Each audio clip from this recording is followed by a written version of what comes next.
Hello friends, स्वागत है आप सभी का एक बार फिर से DLS न्यूज चैनल पर। तो आज तारीख हो गई 29 दिसंबर 2021, दिन बुधवार, और बात करते हैं आज के मुख्य समाचार और टुडे ब्रेकिंग न्यूज के अपडेट वीडियो में नजर डालते हैं देश भर की तमाम बड़ी खबरों पर। देखिए, कोरोना के खौफ के बीच दिल्ली में आज प्रधानमंत्री नरेंद्र मोदी लेंगे मंत्री परिषद की बैठक, और इसमें कोरोना संक्रमण और अगले साल होने वाले विधानसभा चुनाव समेत कई मुद्दों पर चर्चा होगी। देखते हैं इस बैठक में क्या कुछ अहम फैसले लिए जाते हैं। मैं आपको दिन में अलग से इसी चैनल DLS न्यूज पर बता दूंगा। वहीं देश के वित्त मंत्री निर्मला सीतारमण जी भी कल गुरुवार को राज्यों के वित्त मंत्रियों से करेगी मुलाकात। बजट की तैयारियों पर होगी चर्चा। वहीं देखिए, सरकार की तरफ से बुजुर्गों को बड़ी राहत दी गई है। 60 साल से ऊपर के बुजुर्गों को वैक्सीन की बूस्टर डोज से पहले अब नहीं दिखाना पड़ेगा यह डॉक्यूमेंट। स्वास्थ्य मंत्रालय की तरफ से यह स्पष्टीकरण जारी कर दिया गया। दरअसल आपको पता होगा, पहले सरकार ने इस तरह का नियम बनाया था कि बूस्टर डोज लेने के लिए मेडिकल सर्टिफिकेट दिखाना पड़ेगा, राइट। लेकिन सरकार ने उसकी अनिवार्यता को हटा दिया। मतलब कि प्रिकॉशन डोज या बूस्टर डोज लेने के लिए 60+ व्यक्तियों को अब किसी तरह का कोई सर्टिफिकेट दिखाने की जरूरत नहीं है, लेकिन डॉक्टर की सलाह जरूर लेनी पड़ेगी। कोरोना की तीसरी डोज के लिए सरकार की तरफ से ये नई गाइडलाइंस जारी कर दी गई है। वह देखिए, कल ही कांग्रेस स्थापना दिवस पर एक फनी मोमेंट देखने को मिला। अंतरिम अध्यक्ष सोनिया गांधी ने जब पार्टी दफ्तर में फ्लैग लहराने के लिए डोर खींची ना, तो पूरा झंडा ही ऊपर आके गिर गया। अब ये लापरवाही आखिर किसकी है? क्या ध्वज बांधने वाले की या डोर खींचने वाले की? ये अजीब वाकया देखा गया कांग्रेस के स्थापना दिवस पर पार्टी की अंतरिम अध्यक्ष सोनिया गांधी के साथ कल ही जब झंडा फहराने ये दिल्ली में पार्टी मुख्यालय पर पहुंची ना, तब। वहीं दिल्ली के मुख्यमंत्री अरविंद केजरीवाल ने पीएम मोदी को पत्र लिख करके कहा कि डॉक्टर्स को अस्पताल में होना चाहिए, ना कि सड़कों पर। दरअसल आजकल जो राजधानी में डॉक्टर्स हड़ताल पर चल रहे हैं, उस पर केजरीवाल ने पीएम मोदी से अपील की कि व्यक्तिगत रूप से वे इस मामले में दखल करें और इसे हल करें। वहीं एक नया नियम देखिए, डायरेक्ट सेलिंग इंडस्ट्री के लिए सरकार की तरफ से नया फरमान जारी हुआ। कंपनियां कस्टमर्स की शिकायतों के लिए भी जवाबदेह होगी। वैसी कंपनियां जो डायरेक्ट कस्टमर्स को सामान बेचती हैं, उनके लिए सरकार ने नए नियम जारी कर दिए हैं। खबर के मुताबिक केंद्र सरकार ने इन डायरेक्ट सेलिंग कंपनियों के लिए अपने ग्राहकों को बेचे गए उत्पाद और सेवाओं को लेकर आने वाली शिकायतों के लिए भी रिस्पॉन्सिबल यानी कि जवाबदेह माना जाएगा, इस तरह का नियम बना दिया है। वह देखिए, आलिया भट्ट बनी PETA 2021 person of the year. फूलों से लेदर बनाने वाली कंपनी में इन्वेस्ट करने पर इनको सम्मान भी मिला। अच्छा, भारत के लिए एक बड़े ही गौरव की बात देखिए, भारतीय बेटी WTO यानी कि वर्ल्ड ट्रेड ऑर्गेनाइजेशन में लीगल अफसर बनी है। ये भारत की लड़की है और इसके हालात वो थे, ना अंग्रेजी आती थी, ना ही इसका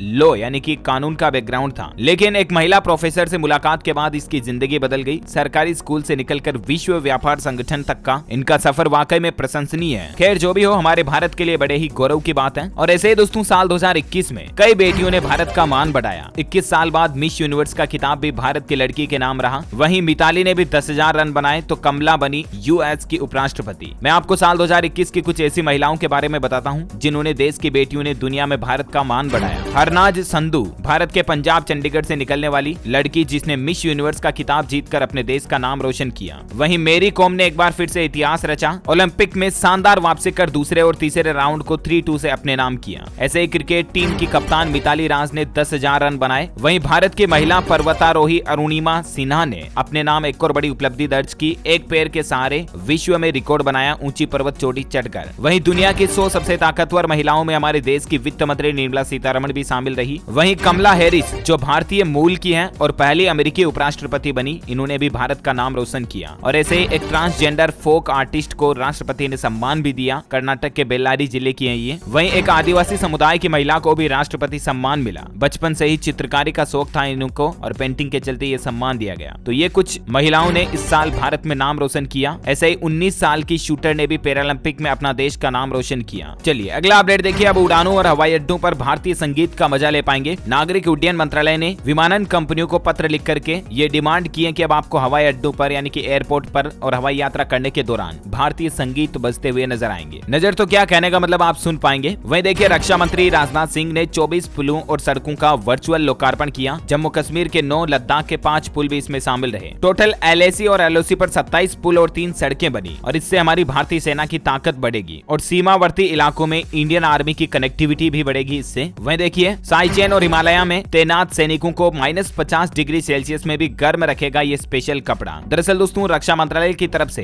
भारतीय सैनिकों के लिए, इंडियन आर्मी के लिए एक स्पेशल सूट बनवाया जा रहा जो -50 डिग्री सेल्सियस में भी आर्मी के जवानों को गर्मी देगा। और सबसे अच्छी बात है कि स्वदेशी होगा ये सूट। अभी तक इंडियन आर्मी के जवानों को दिया जाने वाला सूट विदेशों से आयात किए गए कपड़े का बनाया जाता था, लेकिन अब स्वदेशी बनेगा। भारत में 5 कंपनियों को इसका कॉन्ट्रैक्ट भी दिया गया। वही रक्षा मंत्री राजनाथ सिंह बोले कि चीन पाकिस्तान की सीमाओं तक जल्द से पहुंचेंगे भारतीय सैनिक, क्योंकि जो सीमावर्ती इलाकों में पुल बनाए गए जिनका उन्होंने वर्चुअल लोकार्पण भी कर दिया है उसके जरिए, है ना। अगली बड़ी खबर देखिए दोस्तों, शादी लटकने का डर। दरअसल सरकार जो नया कानून लाने की तैयारी कर रही ना, इसी बीच जो लड़कियां 18-19 साल की हो चुकी हैं, जिनकी शादी फिक्स हो चुकी है 2-4-6 महीने में होने वाली है, तो उनको जल्दी हो रही है, क्योंकि कहीं सरकार कानून को बदल ना दे और उनकी शादी लटक ना जाए। इसके कारण देश में कपल कई सारे जल्दी मैरिज कर रहे हैं। वहीं देखिए बड़ी ही दुख की बात है, बचपन का प्यार वाले सहदेव का एक्सीडेंट हो गया। डॉक्टर बोले कि वह होश में है, बादशाह ने मदद का भरोसा भी दिया, मुख्यमंत्री बघेल ने भी उनका हाल जाना है। दरअसल दोस्तों सहदेव दिर्दो इनका नाम है। ये बाइक पर मोटरसाइकिल पर अपने ही परिचितों के साथ बैठकर कहीं जा रहे थे, कल ही इनका एक्सीडेंट हो गया और इनके सिर में गंभीर चोट लगी। इनको बेहतर इलाज के लिए मेडिकल कॉलेज भी रेफर किया गया। हम जल्द इनके स्वस्थ होने की कामना करते हैं। वहीं रिलायंस जियो यूजर्स के लिए एक बड़ी चेतावनी निकल कर आ रही कि भूल कर भी न करें ये 5 गलतियां। स्कैमर्स को दी गई एक भी जानकारी आपका बैंक अकाउंट खाली कर सकती है। रिलायंस जियो ने अपने सभी ग्राहकों को ईयर एंड में ये चेतावनी जारी की है कि आजकल कई अलग अलग तरीकों से साइबर फ्रॉड किए जा रहे हैं। जैसे देखिए KYC वेरिफिकेशन के नाम पर ठगी हो रही है, उससे भी आप बचें। KYC अपडेट करने के लिए कोई भी मोबाइल ऐप डाउनलोड ना करें। आपकी कोई भी इंपॉर्टेंट जरूरी पर्सनल डिटेल्स को किसी के साथ शेयर ना करें। और अगर आपको कोई रिलायंस जियो का कनेक्शन बंद होने का भी झांसा दे रहा तो भी उसकी बातों को सीरियस ना लें, इग्नोर कर दें। और मैसेज में कहीं पर भी ईमेल में आए अनजान लिंक पर क्लिक ना करें, वरना आपके बैंक खाते से पैसे उड़ सकते हैं। रिलायंस जियो की तरफ से अपने सभी ग्राहकों को ये जरूरी सूचना जारी की गई है, जो कि मैंने भी आपको बता दी। वहीं देखिए बड़ी खबर, साल 2022 में पटरी पर लौट सकता है रियल एस्टेट कारोबार। 2021 में 50% तक बढ़ी मकानों की बिक्री। वहीं देखिए कल ही उत्तर प्रदेश में प्रधानमंत्री नरेंद्र मोदी ने कानपुर में मेट्रो में सफर किया और इस दरमियान मुख्यमंत्री योगी आदित्यनाथ भी मौजूद रहे। मेट्रो का उद्घाटन करके उन्होंने खुद ने एक बार सफर किया और इस मेट्रो उद्घाटन के दौरान पीएम मोदी बोले कि हमारे देश ने आत्मनिर्भर होने में देर कर दी, लेकिन अब एक पल भी नहीं गंवाना है, देश के विकास को आगे बढ़ाना है। वहीं देखिए बड़ी खबर, देश में नशाखोरी पर लगाम लगाने के लिए गृह मंत्री अमित शाह ने बुलाई बैठक। ड्रोन, सैटेलाइट के इस्तेमाल सहित कई अहम फैसले हुए, जिसमें इंटर मिनिस्ट्रियल कमेटी का गठन किया जाएगा। बंदरगाहों पर कंटेनरों की स्कैनिंग होगी। नारकोटिक्स कॉल सेंटर की भी शुरुआत की जाएगी। और इन सब का मकसद एटलीस्ट देश में यही है कि जितनी ज्यादा नशाखोरी, ड्रग्स वगैरह बढ़ रही है, उन पर देश में रोकथाम लगाने के लिए अब सरकार सख्त कदम उठाने जा रही है। वह देखिए अब 12 करोड़ की इस कार की सवारी करेंगे प्रधानमंत्री नरेंद्र मोदी, जो कि गोले और धमाके भी इसके आगे बेअसर रहेंगे। बिल्कुल बुलेट प्रूफ कार होगी। AK-47 की गोलियां भी ये झेल पाएगी। गैस अटैक भी हो जाएगा तो भी इस कार के आगे फेल रहेगा। इस कार की कई नई खूबियां हैं। नई Mercedes Maybach S650 PM Modi के काफिले में अब शामिल की गई है। वहीं खेल समाचार पर अपडेट देखिए, भारत वर्सेस साउथ अफ्रीका का पहला टेस्ट अपडेट है कि दूसरी पारी में मयंक 5 पर आउट हुए। तीसरे दिन तक भारत 146 रनों से आगे रहा। समी के 200 टेस्ट विकेट पूरे हो चुके हैं। वह देखिए बुमराह का दर्द, पारी के 11वें ओवर में बॉलिंग करते हुए उनका पैर मुड़ गया और फिर वो दर्द से कराहते हुए मैदान से बाहर आ गए तेज गेंदबाज खिलाड़ी बुमराह। ये देख सकते हैं वीडियो फुटेज में आपकी किस तरह से उनके पैर में मोच आ गई। ये भारत और साउथ अफ्रीका के बीच खेले जा रहे पहले टेस्ट में टीम इंडिया को बड़ा झटका लगा है। तेज गेंदबाज जसप्रीत बुमराह चोटिल हो गए और बुमराह की जगह अब श्रेयस अय्यर मैदान पर फील्डिंग कर रहे हैं। वह देखिए दोस्तों, सेबी की बोर्ड मीटिंग में बड़ा फैसला लिया गया। म्यूचुअल फंड स्कीम को बंद करने के लिए यूनिट धारकों की मंजूरी जरूरी होगी और भी कई अहम फैसले लिए गए इसमें। जी हाँ, म्यूचुअल फंड निवेशकों के हित में सेबी का यह बड़ा फैसला है। अब अपने मन से स्कीम बंद नहीं कर सकेंगे फंड के ट्रस्टी,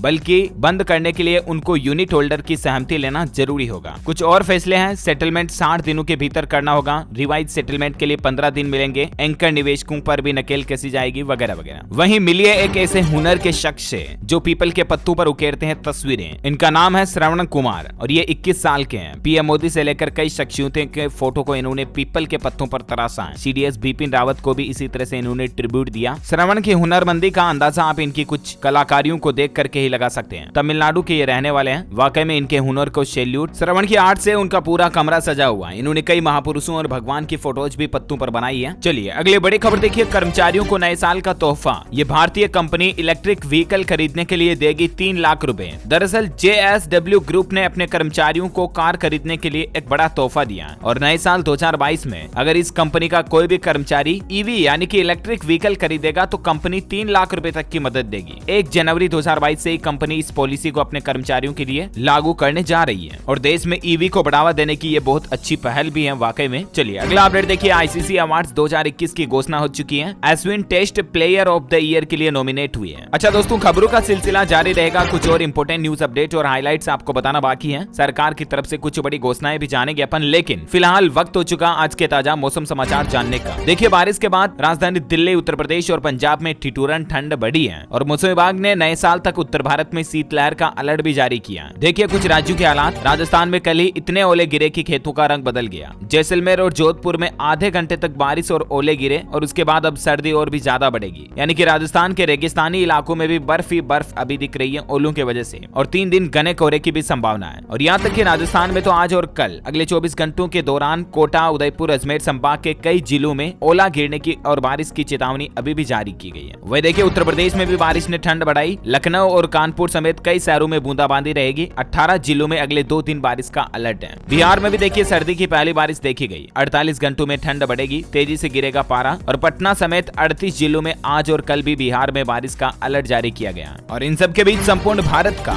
आज 29 दिसंबर 2021 का मौसम पूर्वानुमान आखिर क्या कहता है, तो आपको बता दूं अगले 24 घंटों के दौरान उत्तर प्रदेश, मध्य प्रदेश और राजस्थान के कई हिस्सों में हल्की से मध्यम बारिश हो सकती है। वहीं पश्चिम हिमालय पर छिटपुट हिमपात के साथ हल्की बारिश की भी संभावना है। इसके अलावा गुजरात, छत्तीसगढ़, बिहार, झारखंड और पश्चिम बंगाल, उड़ीसा, विदर्भ और सिक्किम में भी हल्के फुल्की बारिश हो सकती है। और 24 घंटों के बाद उत्तर पश्चिम भारत के न्यूनतम तापमान में 2 से 3 डिग्री की गिरावट आने की भी संभावना है। तो वहीं पंजाब, हरियाणा, राजस्थान और पश्चिम उत्तर प्रदेश के कुछ हिस्सों में घना कोहरा छाए रहने की भी संभावना है। ओके, तो कुछ यूं रहेगा अगले 24 घंटों का मौसम का हाल। और अब अपन सराफा बाजार पर नजर डाल लेते हैं। देखिए आप, आज फिर महंगा हुआ सोना। सोने की चमक बढ़ी और चांदी के भी दाम में तेजी देखी गई। सोने में 80 रुपए की तेजी के साथ सोने का रेट 47,233 रुपए प्रति 10 ग्राम चल रहा है। और वहीं चांदी 580 रुपए महंगी हुई और उसके बाद अभी चांदी का रेट 61,266 रुपए प्रति किलोग्राम चल रहा है। Okay, gold and silver price today news के बाद अपन कुछ कोरोना बुलेटिन देख लेते हैं फटाफट से। देखिए आप, बीसीसीआई के अध्यक्ष भी कोरोना से संक्रमित हो गए। सौरव गांगुली की कोरोना रिपोर्ट पॉजिटिव आई। कोलकाता के अस्पताल में इनको भर्ती कराया गया। जनवरी में इनकी एंजियोप्लास्टी भी हुई थी। हम जल्द इनके स्वस्थ होने की कामना करते हैं। वहीं देखिए देश को 2 और नई कोरोना वैक्सीन मिली है। एक तो कोर्बेवैक्स और एक है कोवोवैक्स। इन दोनों के ही इमरजेंसी यूज को सरकार की तरफ से मंजूरी मिल चुकी है। और इसके अलावा एंटीवायरल ड्रग मोलनुपिरावीर को भी हरी झंडी मिली है।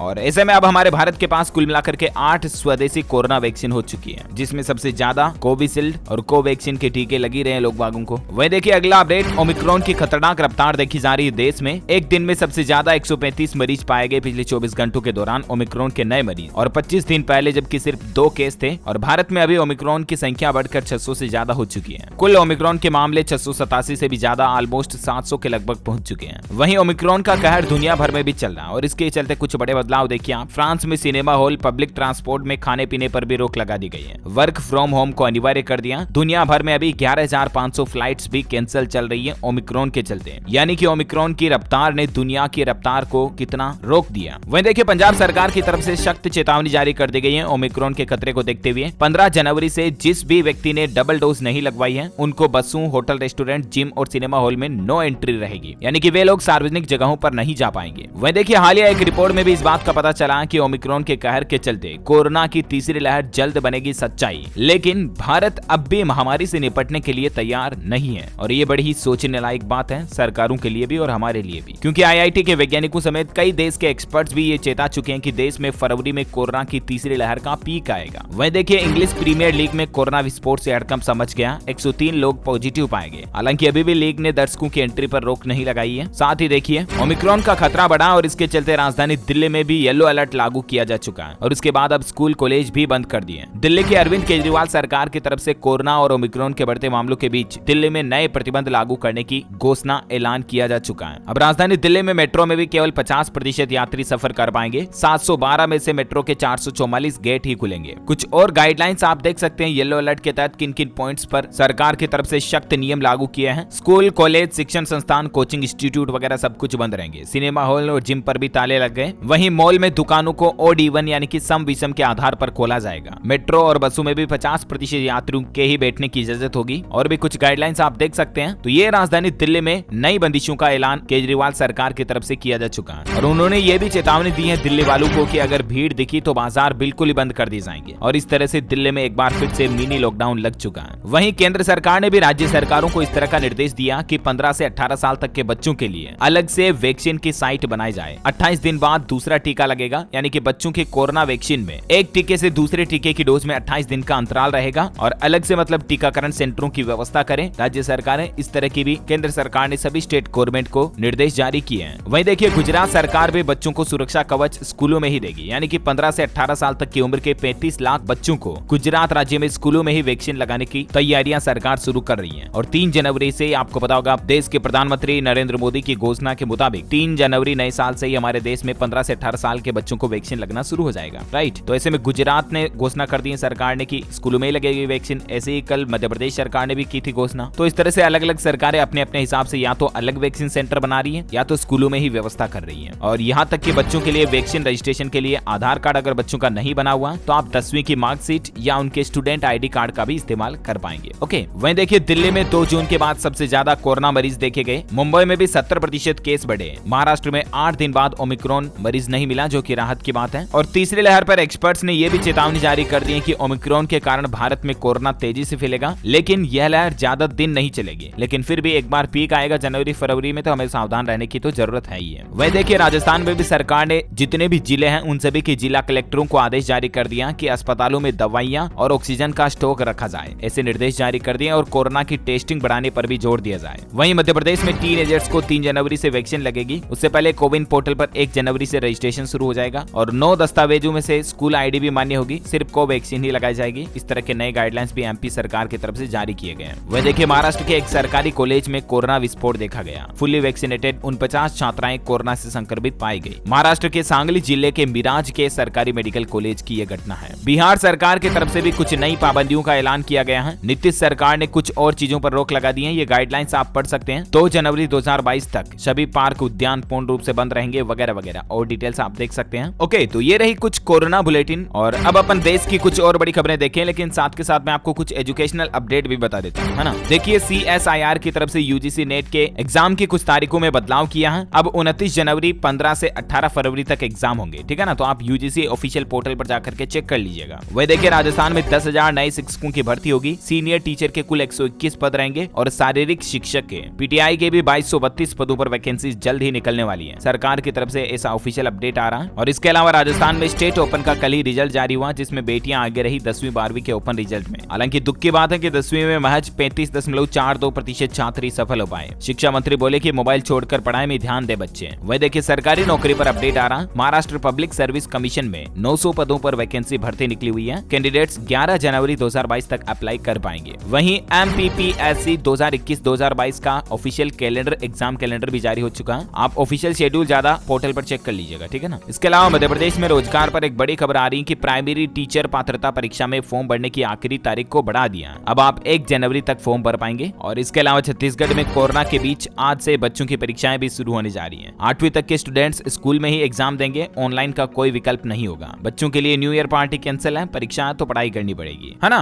तो ये कुछ एजुकेशनल खबरें थी जो मैंने आपको बता दी। और अब अपन फटाफट से देश से जुड़ी कुछ और हेडलाइंस न्यूज देख लेते हैं। देखिए अखिलेश यादव ने ऐलान किया कि साइकिल चालकों के हादसे में जान जाने पर 5 लाख का मुआवजा देंगे अगर उत्तर प्रदेश में हमारी सरकार बनती है तो। वह देखिए महाराष्ट्र में नितिन गडकरी बोले कि कृषि के क्षेत्र में ड्रोन के इस्तेमाल से पैदा होंगे 50 लाख रोजगार। नितिन गडकरी ने कहा कि लिथियम आयन बैटरी से चलने वाले ड्रोन की कीमत करीब 6 लाख रुपए होगी, जबकि इथेनॉल ईंधन से चलने पर इस मानव रहित हवाई वाहन की कीमत लगभग 1.5 लाख रुपए होगी, जो काफी सस्ता होगा। उन्होंने कहा कि कीटनाशकों के छिड़काव के लिए उन्हें चलाने वाले पायलट की जरूरत होगी और इससे रोजगार की बड़ी संभावनाएं भी खुलेगी। तो ये इस तरह से सरकार कृषि के क्षेत्र में भी ड्रोन और टेक्नोलॉजी वाले गैजेट्स ला करके किसानों की इनकम बढ़ाने की प्लानिंग है गवर्नमेंट की। अच्छा वहीं देखिए बड़ी खबर, व्हाट्सएप पर ई पेपर सर्कुलेट करने पर अब रोक लग चुकी है। भास्कर की याचिका पर दिल्ली हाईकोर्ट ने कहा कि गैर कानूनी तरीके से ई पेपर सर्कुलेट करना बिल्कुल इलीगल है और ऐसे लोगों के अकाउंट ब्लॉक किए जाएंगे। व्हाट्सएप को भी ये सख्त निर्देश दे दिए हैं, यानी कि ये जो अखबारों के ई पेपर वगैरह होते हैं इनको आप व्हाट्सएप पर शेयर ना करें। अगर आपके पास कहीं से ग्रुप में आ भी जाते हैं तो भी आप फॉरवर्ड ना करें, वरना हो सकता है कि आपका भी अकाउंट ब्लॉक हो जाए। हालांकि देखिए व्हाट्सएप से संबंधित बॉम्बे हाईकोर्ट के बाद मद्रास हाईकोर्ट ने भी एक इस तरह का ऑर्डर दिया कि व्हाट्सएप ग्रुप में किसी मैसेज के लिए एडमिन की जिम्मेदारी नहीं होती है। यानी कि अगर ग्रुप में कोई मेंबर किसी तरह का मैसेज भेज देता है तो उसके लिए एडमिन रिस्पॉन्सिबल नहीं होता है ना। वह देखिए मध्य प्रदेश में त्रिस्तरीय पंचायत चुनाव निरस्त हो चुके हैं। ऑफिशियली राज्य निर्वाचन आयोग की तरफ से ये घोषणा कर दी गई है और मध्य प्रदेश में पंचायत चुनाव तो नहीं होंगे, क्योंकि कानूनी सलाह के बाद निर्वाचन आयोग ने ये फैसला तो ले लिया और अब ऐसे में कैंडिडेट्स की जमानत राशि वापस होगी, है ना। वह देखिए मध्य प्रदेश MP पर एक और खबर आ रही कि सहकारिता के जरिए मध्य प्रदेश के ग्रामीण क्षेत्रों में स्थापित किए जाएंगे उद्योग। सहकारिता के माध्यम से प्रधानमंत्री नरेंद्र मोदी के आर्थिक विकास के मॉडल को ध्यान में रखते हुए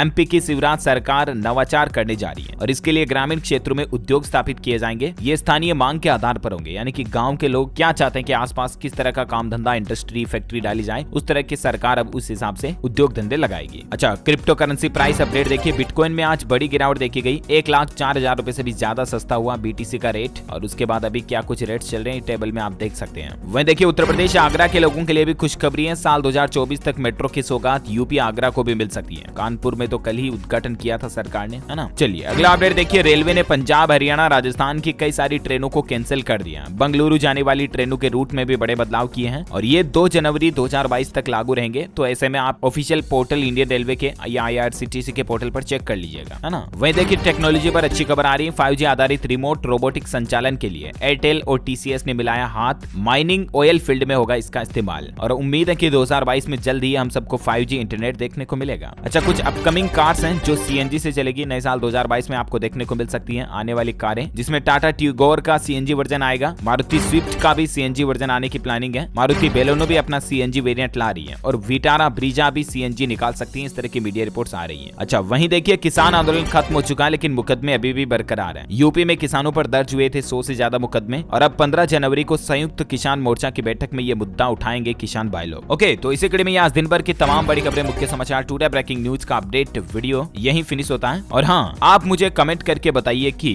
दोस्तों भारत के ऐसे कोई 2 स्टेट्स, 2 राज्यों के नाम बताइए जो समुद्री किनारों पर हैं। Let me know in the comment box. जो लोग इस सवाल का सही जवाब इस वीडियो के नीचे कमेंट में देंगे ना, वो रैंडमली सेलेक्ट होने पर आप हमारी DLS न्यूज टीम की तरफ से जीत सकते हैं एक शानदार सरप्राइज गिफ्ट, जिसमें आपको mobile, computer, laptop, tablet, PC, gadgets वगैरह कुछ भी जीतने का मौका मिलेगा। इसी के साथ ही अगर आपको वीडियो अच्छा लगा तो इसे लाइक करना, शेयर भी करना अपने दोस्तों के साथ फेसबुक और व्हाट्सएप पर। और हाँ, आप हमारे चैनल DLS न्यूज को सब्सक्राइब करके बेल आइकन भी जरूर दबा देना ताकि आपको रोजाना के ताजा अपडेट्स और काम की खबरें तुरंत आपके मोबाइल पर मिलती रहेगी। Thank you, take care, good bye, जय हिंद, जय भारत, वंदे मातरम।